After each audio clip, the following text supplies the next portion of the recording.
Neoprene material is so versatile and easy to work with, it's really only limited by your imagination. Neoprene braces can be made for any part of the body, from penguin feet to wolfhound necks, and more. With neoprene, you can custom make anything from light, flexible wraps to immobilizing braces. This demonstration will show you how to make a custom-fitted neoprene carpal brace. Though an ideal brace would involve sewing down the components, you can create a custom brace without the need to sew. This is helpful if you need a fast solution or an interim brace while you wait for the custom brace or orthotic to arrive. Note that this brace has outer cinching straps, is padded on the inside for comfort, and also has a number of support straps on the outside to help shape the brace and stabilize the carpus.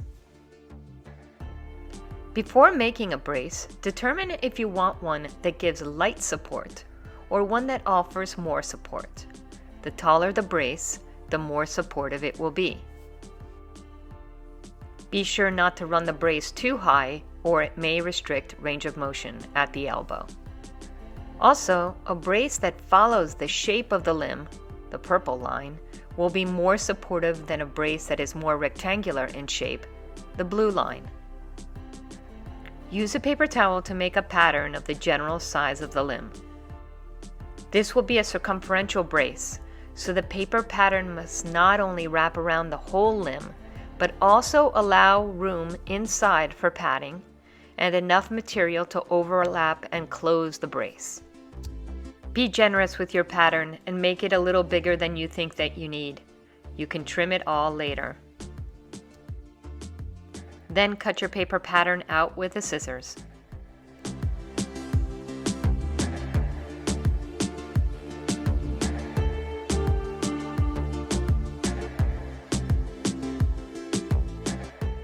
Then check it against the limb and make sure you have plenty of room to overlap.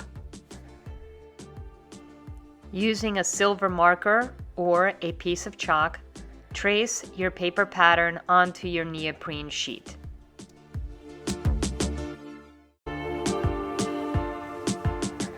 Then cut out your pattern using a rotary cutter and metal ruler, or you can also use the scissors.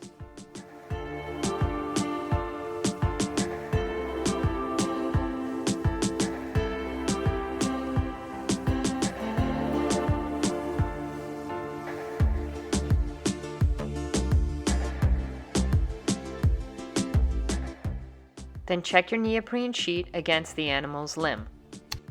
Use a silver pen or chalk to mark the areas that need to be trimmed.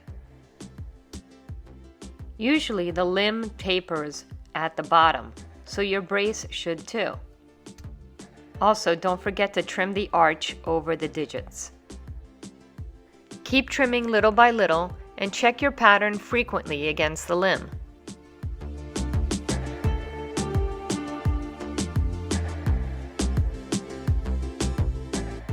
Then cut out your arches to allow room for the digits and allow the elbow to flex.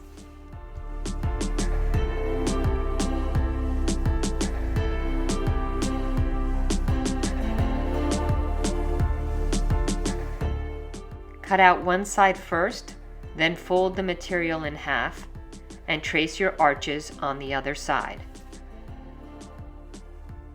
This will ensure that your arches are symmetrical. Then cut those out as well.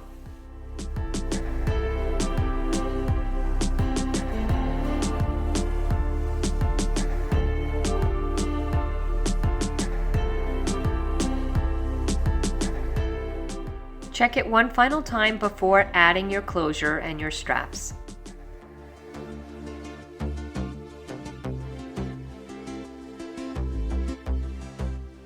For the closure, use double-sided hook.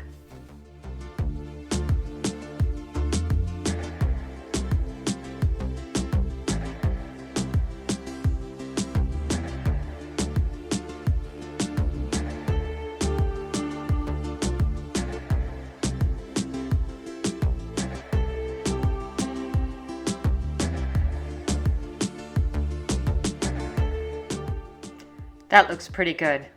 Now we're ready for our straps.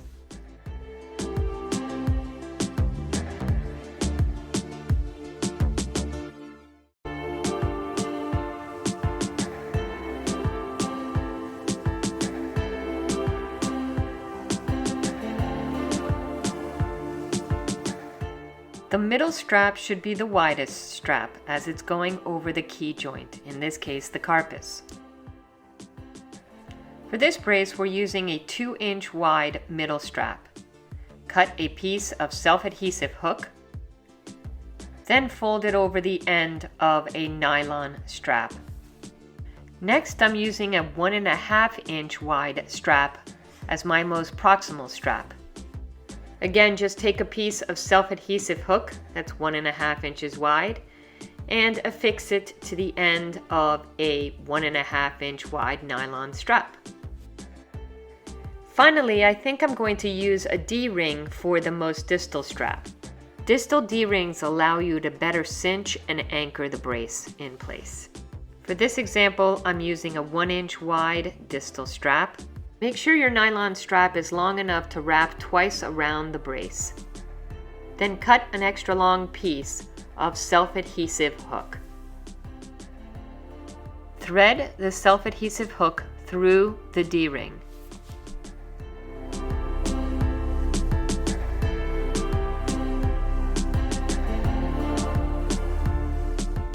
Tear the backing just enough to have it stick to itself and over the D-ring.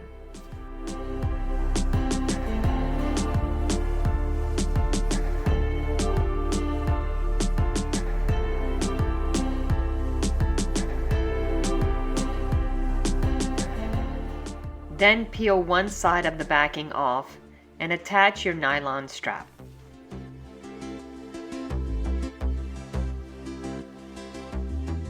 Then peel off the other backing and sandwich your strap in between the self-adhesive hook.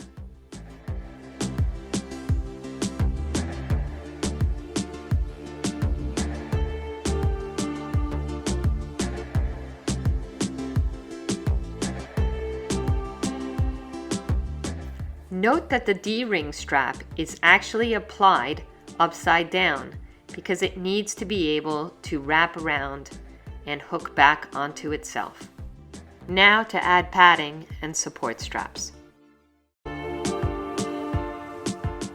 Since most dogs have a normal carpal angle that is in slight extension, it's important to occupy the space under the accessory carpal pad. This will help to support the carpus and make for a better fitting brace. Shape your padding so that it fits intimately under the accessory carpal pad.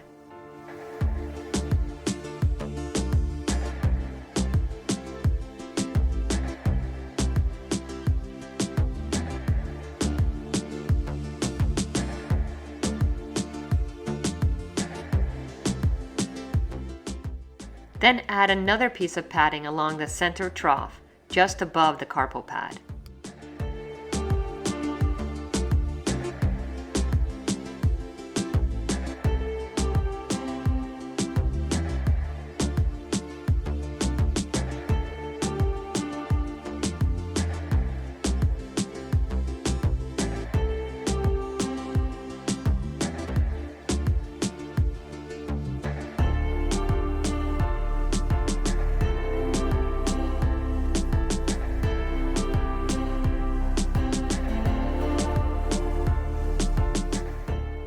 I also like to add padding along the medial cranial edge.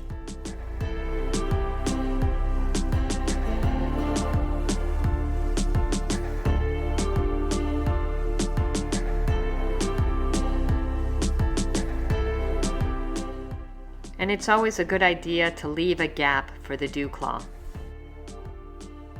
Now to add your support straps. Support straps can be added in any direction and can be layered depending on the need of the pet. Support straps can easily be applied and removed as needed, making one brace quite versatile in its level of stability. Support straps can also help to shape the brace.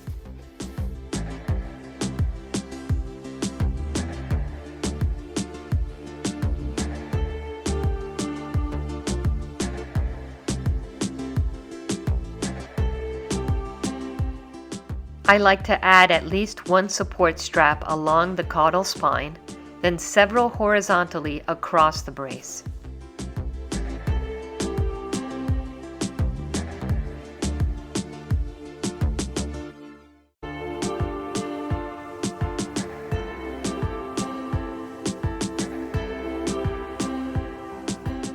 Note how well the support straps help to keep the shape of the brace. They can also render the brace quite stable in all directions.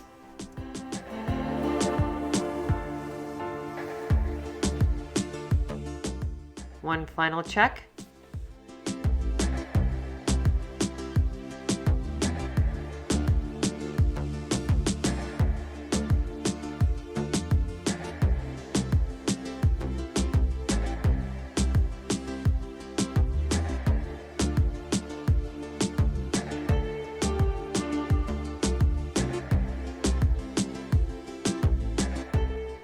And finally, just mark and cut off your excess straps.